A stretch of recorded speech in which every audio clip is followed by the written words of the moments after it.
नमस्कार, मी सुवर्णास फॅशन क्लबमध्ये तुमचे खूप खूप स्वागत. पहा, अस्तर आणि मेन फॅब्रिक जे आहे ते कट करून आणि जॉईन करून घेतलेले आहे.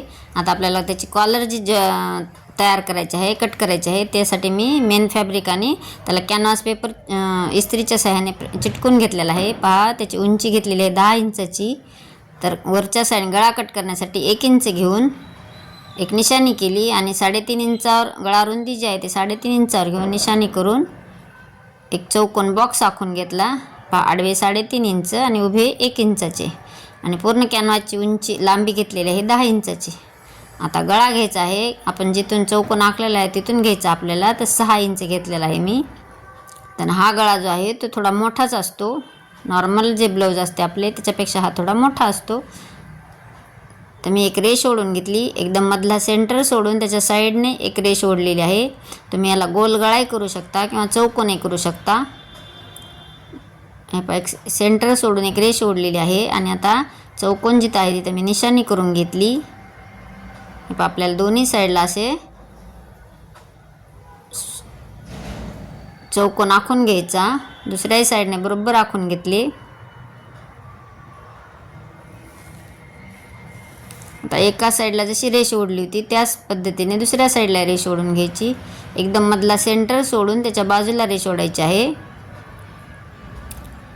तर मी 3 रेषा ओढलेल्या आहेत, मधला सेंटर आणि साईडच्या 2 रेषा.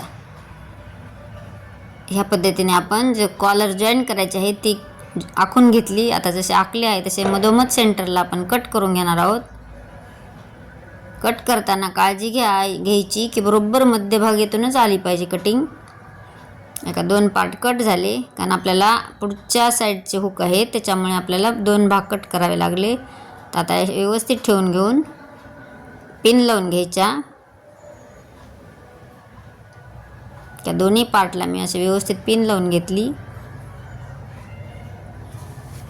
आता जसं चौकोन आखलेला आहे तसं चौकोनापासून खाली जे रेषा ओढलेल्या आहेत त्या रेषेपर्यंत आपल्याला जशा पिना लावलेल्या आहेत व्यवस्थित त्याच पद्धतीने आपल्याला शिलाई मारून घ्यायची आहे. चौकोन आणि खालची रेष जसे मी व्हिडिओ दाखवलेले आहे त्याप्रमाणे.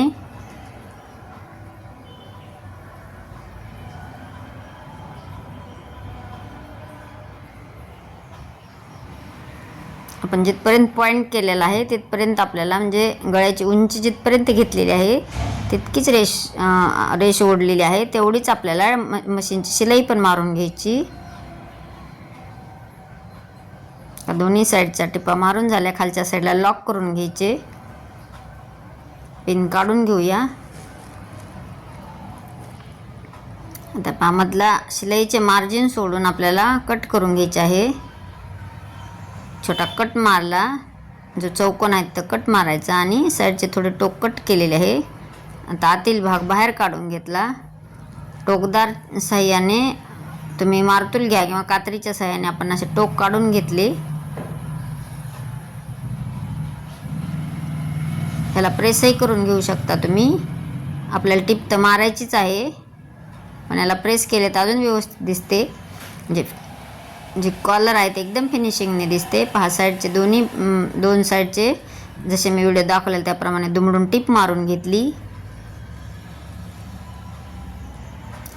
कारण याला आपल्याला परत तुरपाई करायची असते. पहिला एकदा प्रेस करून घेऊया. ह्याच पद्धतीने मी दुसराही पार्ट तयार करून घेतलेला आहे. तर शिलाई मार्जिन सोडून एक्स्ट्राचे कापड कट केले.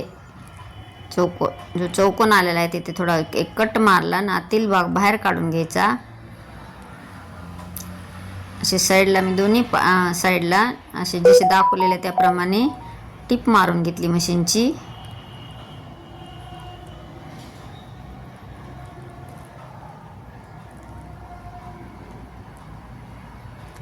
दोन्ही साईडला आपल्या टिपा मारून झाल्या. आता आतील भाग बाहेर काढून घेऊया.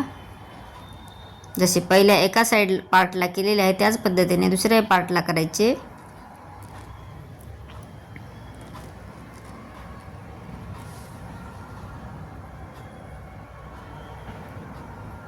आपली जी कॉलर आहे आपल्याला ती कॉलर जॉईंट झालेली आहे. आता ही आपल्याला जो प्रिन्सेस कटचा भाग आहे तो जोडून घ्यायचा आहे आधी. तर दोन्ही साईडचे प्रिन्सेस कटचे भाग जॉईन करायचे. खूप सुंदर आणि सोप्या पद्धतीने दाखवलेले आहे. तुम्ही व्हिडिओ स्किप करू नका, म्हणजे तुमच्या संपूर्ण लक्षात येईल. जर व्हिडिओ स्किप केला तर तुमच्या लक्षात येणार नाही आपण कुठे काय कोणता पार्ट कुठे जोडला हे लक्षात येत नाही. त्यासाठी तुम्ही व्हिडिओ स्किप करत जाऊ नका. आणि कमेंट जी केलेली आहे ती कमेंट तुम्ही जे कमेंट टाकता तर ते लक्षात येण्यासारखी कमेंट टाका. काही कमेंट माझ्या लक्षातही येत नाही तर त्याला उत्तर देऊ शकत नाही मी. हे आपला म्हणजे प्रिन्सेस कटचा भाग आहे तो जॉईन झाला. ह्या पद्धतीने आपल्याला कॉलर अटॅच करायचे आहे. तर दुसऱ्या साईडला आपण जो प्रिन्सेस कटचा भाग आहे तो जॉईन करूया.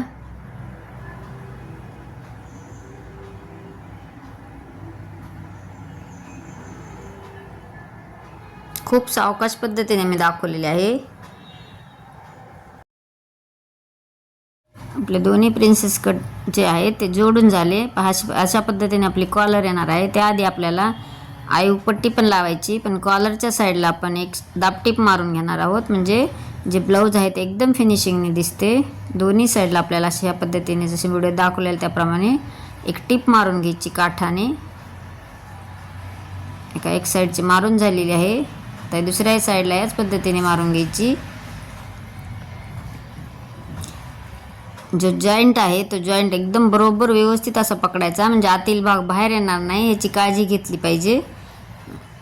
हे पहा दोन्ही जे कॉर्नर आहे ते पूर्ण दोन्ही याला मारून झाली.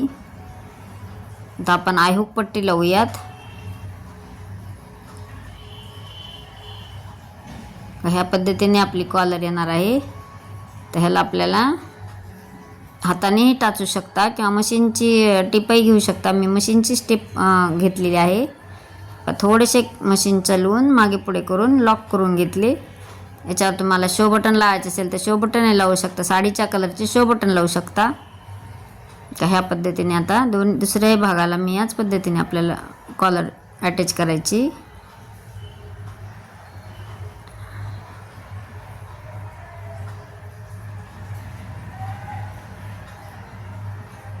तर दोन्ही साईडच्या कॉलर जसं व्हिडिओ दाखवल्या त्याप्रमाणे अटॅच करून झाल्या. आता आपल्याला आयहुक पट्टी लावून घेऊया. त्यासाठी मी 2 इंचाची पट्टी काढून घेतलेली आहे. ही हुक पट्टी आहे. कसर टीप मारून घेतली. वरच्या साईडला थोडेसे कापड दुमडून घ्यायचे. आतल्या साईडला जसं मी व्हिडिओ दाखवले त्याप्रमाणे दुमडून घेतले, कारण खालच्या साईडला आपल्याला पट्टी जॉईन करायची आहे. वरच्या साईडला आपल्याला गळा तयार झालेला आहे त्यामुळे थोडीशी पट्टी दुमडून घ्यायची. एक दाबटीप मारून घेतली.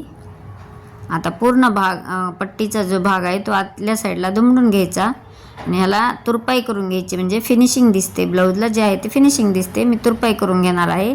त्या साईडला एक दाबटीप मारून घेतली. अजून एक हुक पट्टी तयार झालेली आहे. आता आपण आय पट्टी कशी लावायची ते पाहूयात.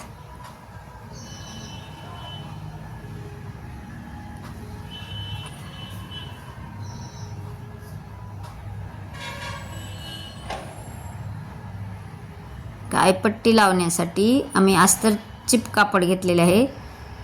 2.5 इंचाची पट्टी काढून घेतली आणि अस्तरची पट्टी जी आहे ते खालच्या साईडला ठेवून वरच्या साईडने जसे व्हिडिओ दाखवलेले त्याप्रमाणे टीप मारून घ्यायची. पट्टी जी आहे अस्तरची ती एक्स्ट्राची वरच्या साईडला एक्स्ट्राची घेतलेली आहे, कारण आपल्याला ही पट्टी दुमडून घ्यायची आहे. अशी मी जसे व्हिडिओ दाखवले त्याप्रमाणे दुमडून घ्यायची आणि दोन्ही पट्टीवर अस्तरच्या साईडला येईल ह्या पद्धतीने एक दाब टीप मारून घ्यायची. आणि टीप मारताना आपल्याला अस्तरच्या साईडला टीप आली पाहिजे. दाब टीप मारून झालेली आहे. तर डबल फोल्ड करून एकदम सेंटरला अशी टीप मारून घ्यायची की जी आपण दाब टीप मारलेली असते त्या दाब टीपवर ही टीप आली पाहिजे. अशी दाब टीप मारून घेतली. एक्स्ट्राचा भाग कट करून घ्यायचा. आयहुक पट्टी तयार झालेली आहे. आता खालच्या कमरेची पट्टी लावून घेऊयात.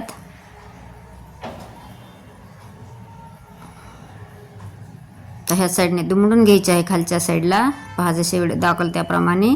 आता एक दाब टीप मारायची आणि नंतर आपल्याला मोठ्या नंबरने आतल्या साईडला दुमडून एक टीप मारून घ्यायची. दोन्ही पार्टला ह्याच पद्धतीने करून घेणार आहे. हे आपले दोन्ही पार्ट तयार झालेले आहेत. पहा किती सुंदर आणि फिनिशिंगने आलेले आहेत. पफ पण खूप सुंदर आलेला आहे. चा मागील भाग जो बॅक साईड आहे ती जॉईन कशी केलेली आहे, स्लीव्ज कशा जॉईन केलेल्या आहे, त्याचा हा जर व्हिडिओ पाहायचा असेल तर मला नक्कीच कमेंट करा, म्हणजे त्याचाही व्हिडिओ मी अपलोड करेन. पहा तुम्हाला हा व्हिडिओ कसा वाटला. व्हिडिओ जर आवडला असेल तर एक लाईक करा. चॅनलवर नवीन असाल तर सबस्क्राईब करा. तुम्ही अशा प्रकारे कधी कॉलर ब्लाऊज शिवले होते का हे कमेंट करून सांगा.